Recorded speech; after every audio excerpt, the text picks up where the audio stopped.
Welcome to Firm and Final, everybody. I'm your host, Mehb Koja, and for those who don't know, Firm and Final is a show that explores the leaders in past and present in self-funding, stop-loss, and the reinsurance industry.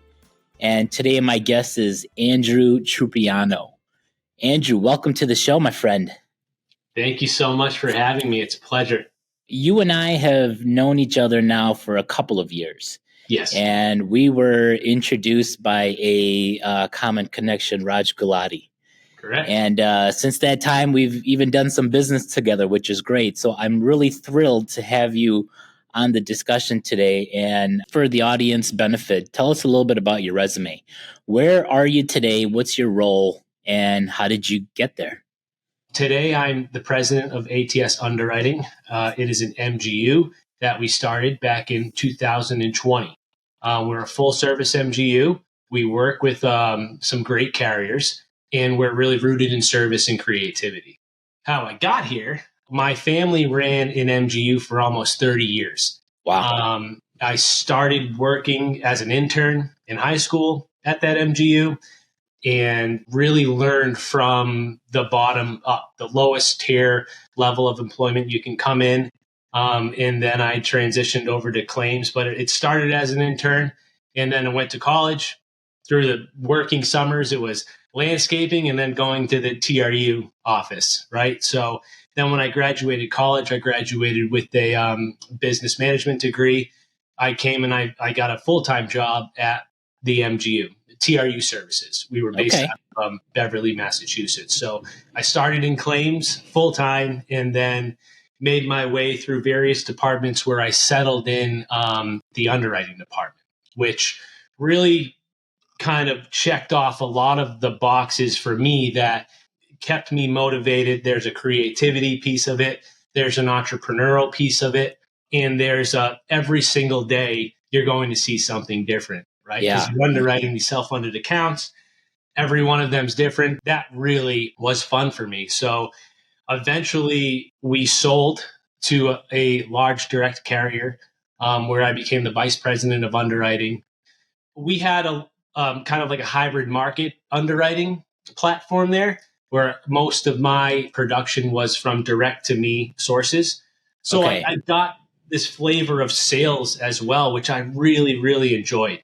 Yeah. Managing relationships and creating good, solid friendships. And then I thought, after a few years at the direct carrier, I thought there was a need for that and we could fill that role at ATS. So started ATS in 2020, have an incredible team. We've pretty much doubled in staffing year over year. We're growing. We're bringing on great partners. And that's where we are today. Was there like a pressure there to join the family business, or were they fine if you wanted to go off and do something else? No pressure at all. As a matter of fact, going to school in Boston, I was really into music when I went into college. I played guitar, and there's the Berkeley College for Music. It was one door next door to the college that I actually went to. And if anything, it was more internal pressure. I was like, do I look at what a career looks like in music, or do I pursue kind of the business management thing? And given the ability to tap into some of my entrepreneurial just upbringing, my family started TRU, and then prior to that, my grandfather, he ran like a deli. So it's just kind of in the Trupiano makeup. Having gone through the, being exposed to TRU and the people there from such a young age, it was like a family. So I wanted to keep that going. I loved that vibe. I loved all the people there. So it was really nice to kind of get in there and not get in there slotted in at some senior position. I was, back in the day, we were getting PDF files, Word document claims shipped to us. Yeah. In these big brown envelopes. And I had a ruler going down line by line, punching in claims. So it was fun. Tell me a little bit about your college career path. Did you know you were going to use the skills you were learning in college in the insurance industry?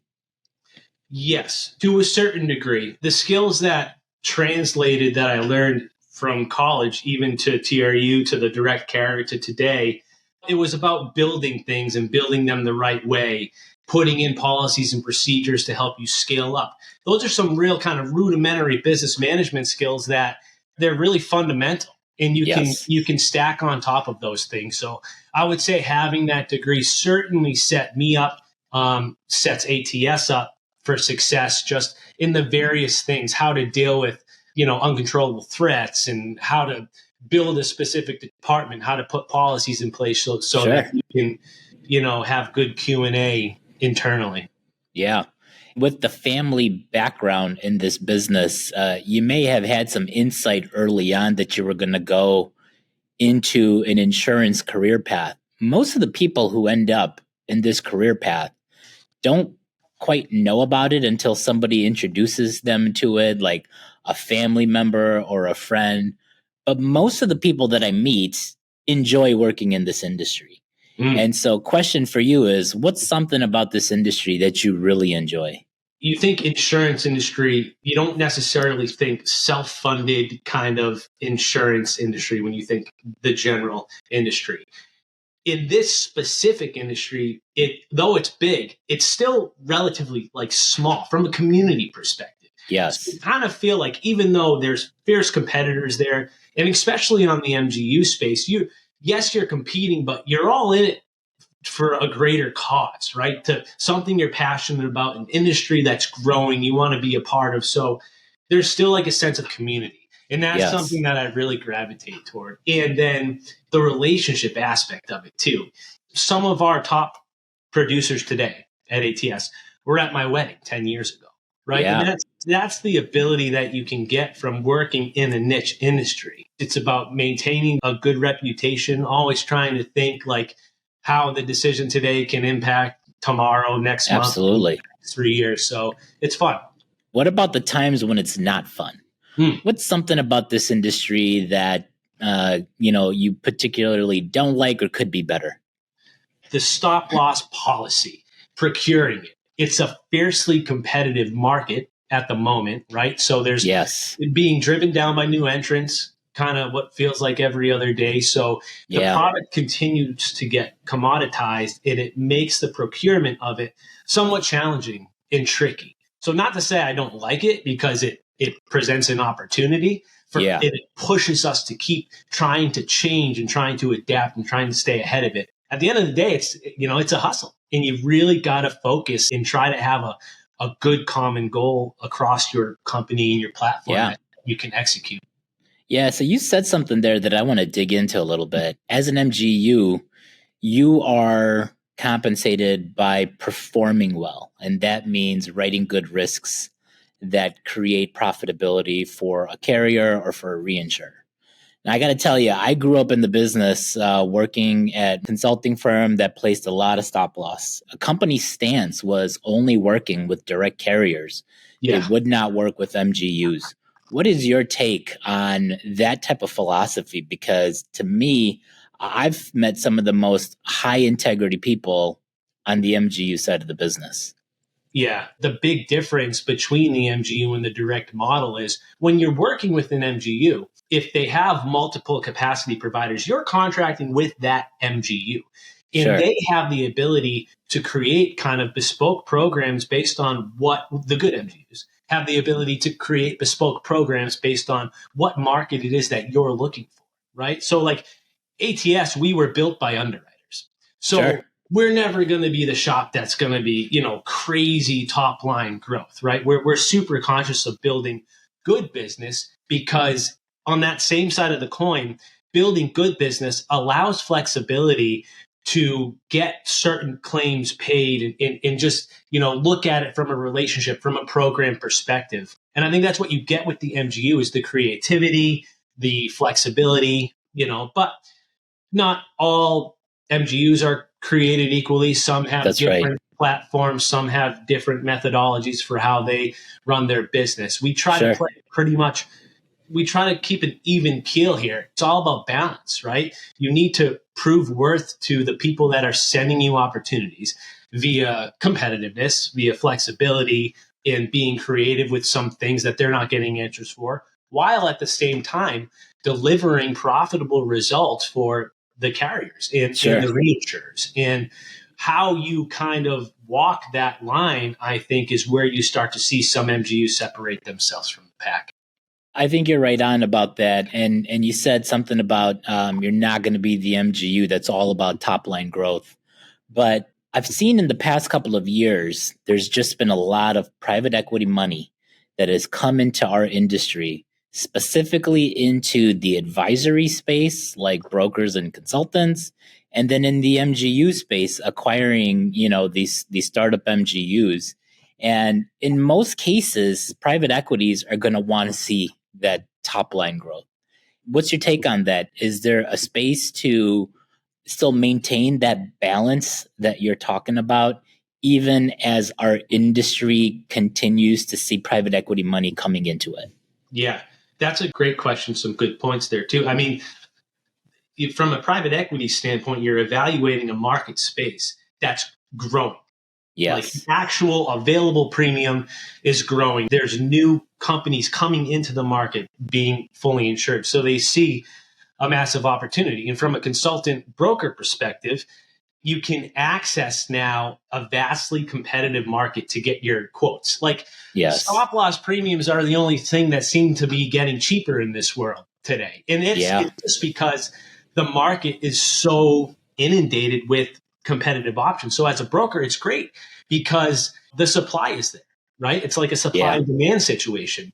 You're a broker, you have these access to tons of capacity providers. Everybody's beating themselves up on that side of the thing. You have a general vibe around the healthcare industry of these groups now that are questioning the establishment, right? Want to figure out what's going on with their claims. Why is our insurance premiums at this price, right? So that's the opportunity. If you want to really dive into self-funded, that's the opportunity. You can pull them into the space, and then you have these carriers that are just competing super, super aggressively in some cases. So you have the options there. So it makes sense to come in from a broker perspective. On the MGU side of things, I think you see the consolidation and you see these large companies that are trying to establish a platform. Sure. One trend that we saw is the MGUs that are being acquired by companies that have some form of distribution already in place, right? So it's like a pseudo way of becoming more of a holistic type of insurance platform while still utilizing capacity providers as well. Yeah, it's like that vertical integration play that everybody wants to have a piece of the entire pie. I don't see that changing anytime soon. Yeah. So back to your question, how do we kind of bob and weave around that? We're 100% independent. And what happens when you have these firms come in is if it was a small MGU that got acquired, or if it was like a brokerage firm that's new to the scene, what made them who they are starts to change. Sure. If you might not see it immediately, but you'll see it in years to come. I was a part of that in the last acquisition that I was a part of. Like things changed. It wasn't right for me. And now here we are today. But that's ability to almost say, all right, well, we're going to maintain our independence. It allows us to be flexible. We're not super bureaucratic over here. We can get stuff done. And I think that's what gets lost at that level in that size, the ability to move freely, to call the president of, an MGU at 6:30 on a Sunday to try to get, your Monday squared away. You got a claim coming in, you got to get paid. Yeah. That's where the independent shops, I think, can succeed. And that's where they really need to play into to be able to continue to, create value in that specific space over time. Yeah, I agree with all of that. Maybe let's shift the topic into mentorship. Tell me a little bit about what role you play as a mentor to others that are coming up in the industry, and then maybe where you go seek counsel from other mentors that might be in the space. Yeah, I was a part of the SIA Future Leaders Committee for a few years. That was great. Unfortunately, my time is just, it's spread pretty thin, but I love what they're doing. It was a fantastic experience. I think, anybody, I believe it's under 40, should really look into that because it's an opportunity that's the next wave, right? What happens when the folks that run these big books of business, want to retire, right? We don't really have Yes. an answer for that. We're ATS, we're trying to champion that. We've got a pretty young crew here, young and hungry and looking to do things a little bit differently. And I think that's the vibe as well that you see on some of that future leaders platform. So that's an area where I can mentor. And as well as when we're hiring too, I find myself in a position where like I'm talking to folks that are younger than me about the industry.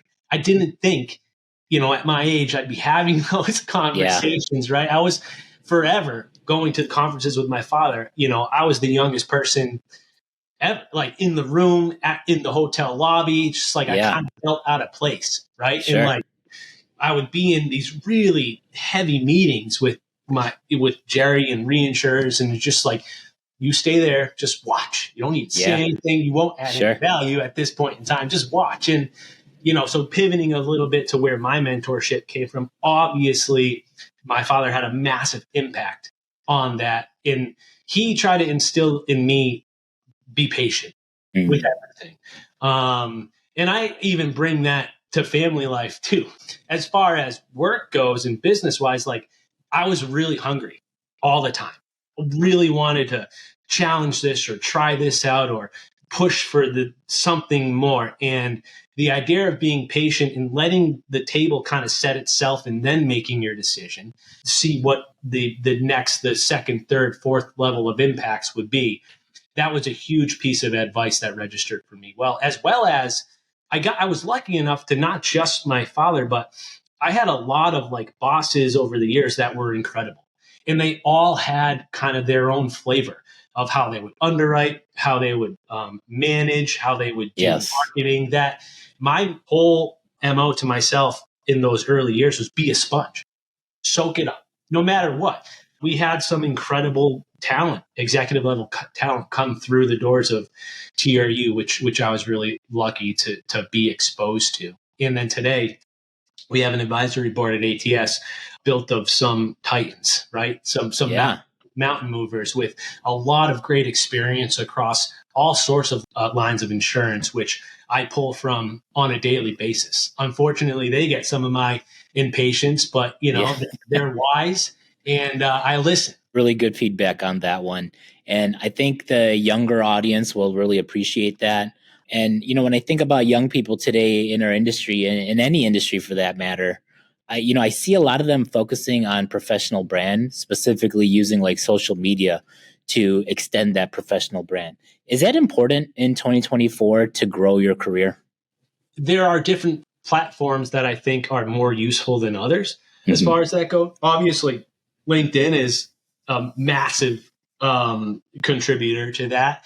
And it can be used in all sorts of fashions, from a prospecting standpoint to just putting your name out there. And especially in this space and in this position as the leader of an MGU is an extension of yourself. Broadcasting that to a certain degree over like LinkedIn and what makes you who you are is important. And networking is so crucial.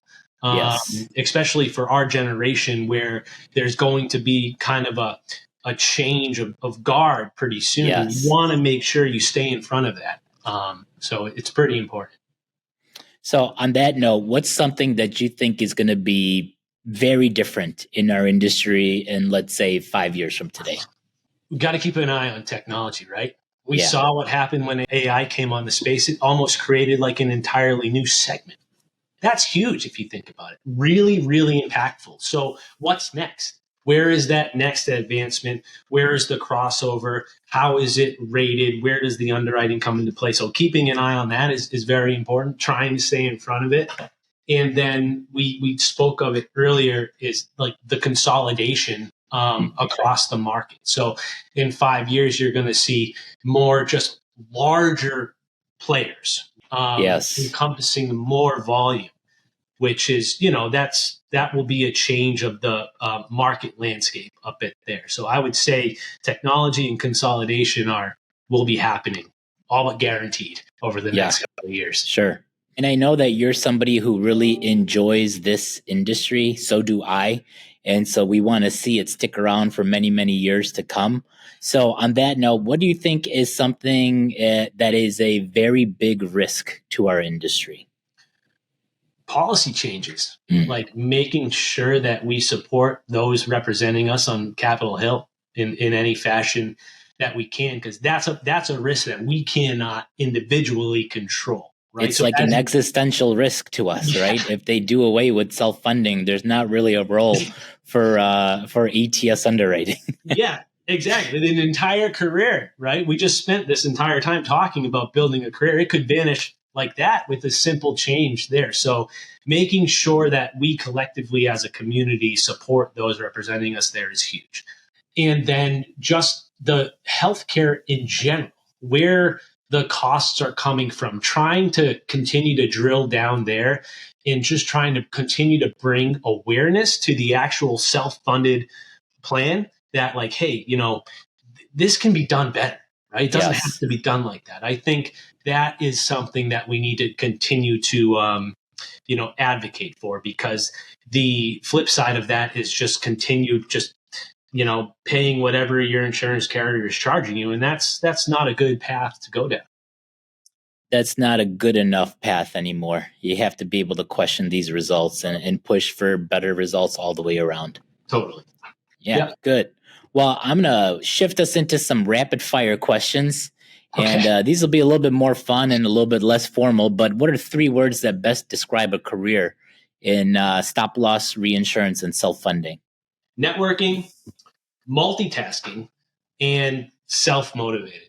Those 3 things, I think, if you can find a good way to balance all of those, you should have a pretty successful career. Especially, we talked about networking and the importance there, but multitasking, if you can do that well, right, in this industry, you can really accomplish a lot, because in self-funded, there's a lot of moving pieces. There's 100 balls in the air at any given time. And it doesn't even matter what segment of the industry you are. There's a million things kind of going on if you're just looking at one account, right?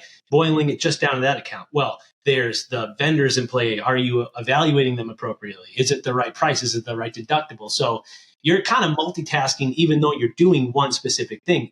And then also, kind of in my position, multitasking, when you start an MGU, you're wearing a lot of hats, right? Yes. So that was almost something that was a prerequisite and something I understood when we launched this. Now, luckily, we've scaled appropriately, and I'm doing pretty much what I would expect to be doing at this point in time. But and then the self-motivated piece of it, I think obviously that's a big proponent you would want in any aspect of life, in any career, right? If you've got to put yourself in a position and hold yourself accountable, which is key, and if you are the type that can look yourself in the mirror and say, hey, this didn't work, and I'm the reason why, and here's why, and it won't happen again, I think that can get you pretty far just in life. Good. So we talked a little bit about social media, and LinkedIn is the place where professionals go, but where does personal Andrew go? Between TikTok, Snapchat, and Instagram, where are we more likely to find you? I'll say I do use like X now, which was Twitter, primarily for like my news and stuff like that, and sports teams I follow. But other than that, I regret to inform you, I am off social media. I'm with you on that one. I'm a big Twitter user. Same thing to get my news. I'm on Instagram. I have no idea how to post on that. And the other 2, I never even bothered to download. My kids are asking for them. I am staying strong and not letting them have it at this time. So what about, Andrew, new people coming into the industry? If you were to give them advice on a path to go down, either like the broker advisory space, the traditional carrier / stop loss / MGU space, or kind of like the next generation solutions, the point solutions, the captives, the RBP, where would you direct somebody new to get started in the industry? Yeah. That's a great question. And kind of going back to what we were talking about, where the best opportunity is at the moment, and then also where the safest opportunity is at the moment. And then, you as the individual decide where your risk meter goes, right? I'd say the riskiest part to come into would be like the MGU side, or the captive management side, because that's getting a pretty packed space, right? Yes. If you don't come in with a very specific niche, it's going to be challenging to get moving. So that would be a riskier side. I think something that would give you, some good safety would be coming in on the direct carrier side, right? The traditional carrier side. As a junior underwriter, you want to learn the ranks now. There's going to be all sorts of policies and procedures that you've got to abide to and whatnot, but it'll provide you good context for the industry.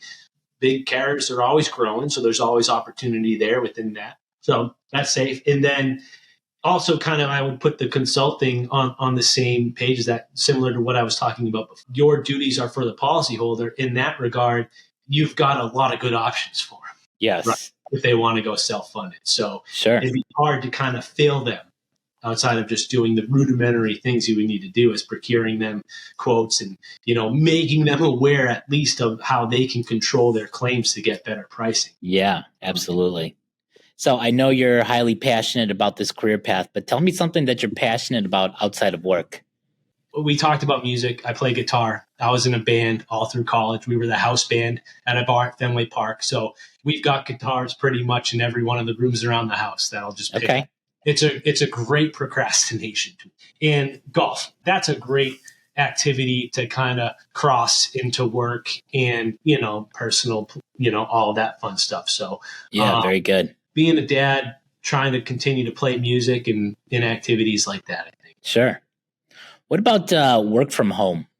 Somebody's new in the industry and they would rather stay at home versus go into the office. What's your advice for them? Yeah, so I say this with the caveat that ATS signed a lease on an office this year, right? Yeah. We were born in 2020. We were born in the middle of the pandemic. So we were forced to figure out how to run and scale a company without having a physical presence, which we did, and we did quite well. But at a certain point, when you're hiring young and you want to train, there's things that you miss not being there in person. Like I told you, when my father, he would just have me in the room. I wouldn't say anything, but just being in the room, watching the chess of that, the conversations, how they're done. That's invaluable. And you can really only get that in person, unfortunately. So we're doing a hybrid thing right now. And I know people that would want to work from home 100% of the time. And I get that. But there's other folks that want to come in, right? Sure. They want that team environment. They want that camaraderie. And I think having, as a company, being able to kind of satiate both of those with some type of balance is key moving forward. Very good. All right, I'm going to flip the script here and give you a chance to ask me a question, and no question is out of bounds. Anything you want to know about me? Where is the actuarial experience having the biggest impact? And where was it? Like, where was the moment you were like, oh man, I'm glad I'm an actuary in this specific situation? Yeah, that's a really good question. And I don't have a math answer for you. But I would tell you the actuarial career path, I think, really teaches like deep thinking and deep problem solving. You have problems in this industry that go beyond rate and beyond the algorithm and the math. When it comes to like creating new products and solutions, there's several problems that need to be solved. When it comes to like the compliance and the regulatory space, there's a ton of problems that need to be solved. And then at the end of the day, I firmly believe this is a people business. People are our greatest asset. And guess what? People have problems too. They have things going on at home. They have things going on at work. And being able to help solve problems has been a huge asset for me.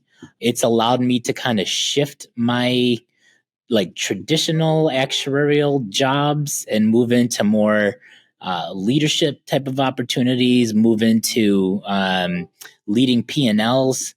Sometimes leadership is leading people and you're the supervisor and you're the one who approves time off and you're the one who gives the annual review. But sometimes leadership is, putting a segment on your back and saying like, this is what we're going to do to sell. And this is what we're going to do to be profitable. And this is how we're going to manage the team. I view those all as like problems that need to be solved. So I would say like for me, it's all been about problem solving. Got it. That's awesome. And so we'll get you, Andrew, out of here with one last question. Just give a piece of advice for somebody who's looking to get started in the self-funded stop loss, and reinsurance industry. Be a sponge. No matter where you are, and there's always going to be somebody there that's been doing it longer than you. Yeah. Just soak it up. Ask questions and just be a sponge. Learn. Yeah. It's really good advice, Andrew. And, I'm really glad we were able to have you on the show today. So thank you so much for joining us for Firm and Final, Andrew Trupiano. Thanks again. Take care. All right.